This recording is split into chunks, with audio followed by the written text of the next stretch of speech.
नमस्कार।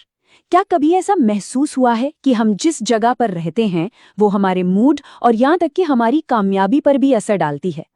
आज हम एक ऐसे ही दिलचस्प आइडिया को समझने वाले हैं जो बताता है कि आने वाले साल की खास एनर्जी का फायदा उठाने के लिए अपने घर को कैसे तैयार किया जाए। तो सीधा सवाल ये है, क्या ये सच में हो सकता है कि किसी घर का लेआउट मतलब दरवाजे खिड़कियों की जगह हमारी सफलता तय कर सकती है ना? ये एक बड़ा सवाल। सवाल तो बड़ा है, लेकिन एक सोर्स साल 2026 को लेकर एक बहुत ही कह सकते हैं बोल्ड दावा करता है। ये दावा हमें इस आइडिया पर और भी गंभीरता से सोचने पर मजबूर करता है। तो चलिए इसे समझते हैं। इस सोर्स के मुताबिक साल 2026 फायर हॉर्स का साल है। चीनी ज्योतिष में ये एक जबरदस्त शक्तिशाली कॉम्बिनेशन माना जाता है। कल्पना कीजिए, एक बहुत ही तेज, बहुत ही इंटेंस एनर्जी जो तेजी से सफलता दिलाने के लिए तो कमाल की है, लेकिन हाँ, इसके साथ कुछ गंभीर रिस्क भी जुड़े हुए हैं। तो सवाल ये है कि इस तेज एनर्जी का फायदा कैसे उठाया जाए, वो भी बिना थके या जले। सोर्स एक बहुत ही दिलचस्प तरीका सुझाता है अपने अंदर झांकने का, और खास तौर पर अपने घर के माहौल पर फोकस करने का। ये रोड मैप 5 खास एरिया पर फोकस करता है जो मौके के आने से लेकर हमारी पर्सनल एनर्जी तक हर चीज पर असर डालते हैं। हम एक एक करके इन पर नजर डालेंगे। मेन दरवाजा, बेडरूम, किचन, काम करने की जगह और लिविंग एरिया।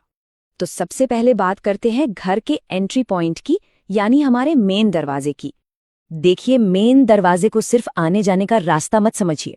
इस सोर्स के हिसाब से ये हमारी जिंदगी में आने वाली एनर्जी का टोन सेट करता है। एक साफ सुथरा एंट्रेंस जहां कोई फालतू सामान न हो, जहां अच्छी रोशनी हो, वो मानो सक्सेस को इनवाइट करता है। वहीं एक गंदा या सामान से भरा दरवाजा रुकावटें ला सकता है। अब बात करते हैं घर के उन हिस्सों की जो हमारी पर्सनल सेहत और सुकून का सेंटर हैं, हमारा बेडरूम और किचन। फायर हॉर्स साल की जो तेज रफ्तार है ना, उसकी वजह से सोर्स एक खास चुनौती पर ध्यान दिलाता है, बर्नआउट का खतरा। मतलब जब एनर्जी इतनी तेज होती है तो शारीरिक और मानसिक तौर पर पूरी तरह थक जाने का रिस्क भी उतना ही बढ़ जाता है। तो इस बर्नआउट से कैसे बचें? जवाब छिपा है हमारे बेडरूम में। इसे सिर्फ सोने की जगह नहीं, बल्कि एक असली सैंक्चुरी होना चाहिए। एक ऐसी जगह जो हमें पूरी तरह से रिचार्ज कर दे, शायद हल्के रंगों और कम से कम डिस्ट्रैक्शन के साथ। अब आते हैं किचन पर। यहाँ चुनौती है सेहत और घर में शांति बनाए रखने की।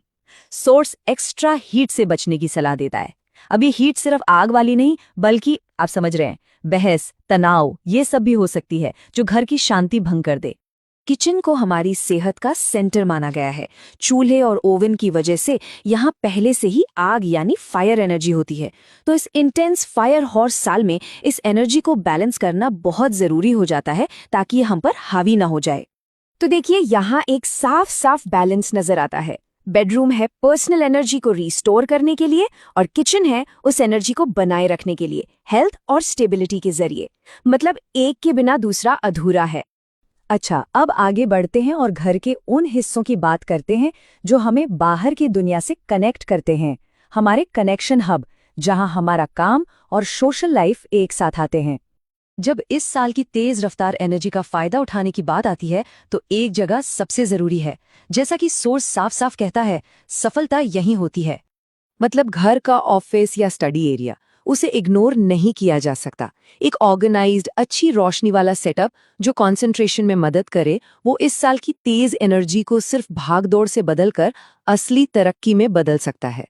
और बात सिर्फ काम करने की डेडिकेटेड जगह की नहीं है।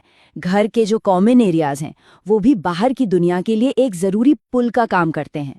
लिविंग एरिया जैसी जगहें हमारे सोशल और प्रोफेशनल नेटवर्क पर सीधा असर डाल सकती हैं।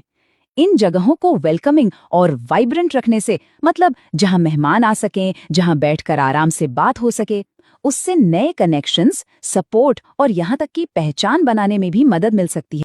तो जब हम इन सभी 5 हिस्सों को एक साथ जोड़कर देखते हैं तो हमें क्या मिलता है? एक ऐसा घर जो हर तरह से ऑप्टिमाइज्ड हो। तो आखिर में सारी बात बैलेंस की है। इन 5 एरियाज को ठीक करने से एक मजबूत तालमेल बनता है। देखिए, स्टेबिलिटी के बिना सक्सेस नहीं मिल सकती, और एनर्जी के बिना अच्छे कनेक्शंस नहीं बन सकते। हर हिस्सा दूसरे को सपोर्ट करता है। तो ये पूरी बात हमें एक बहुत ही गहरे सवाल पर सोचने के लिए मजबूर करती है। हमारा कितना पोटेंशियल, हमारी कितनी काबिलियत उन जगहों पर तय होती है जहां हम रहते और काम करते हैं? इस पर सोचना तो बनता है।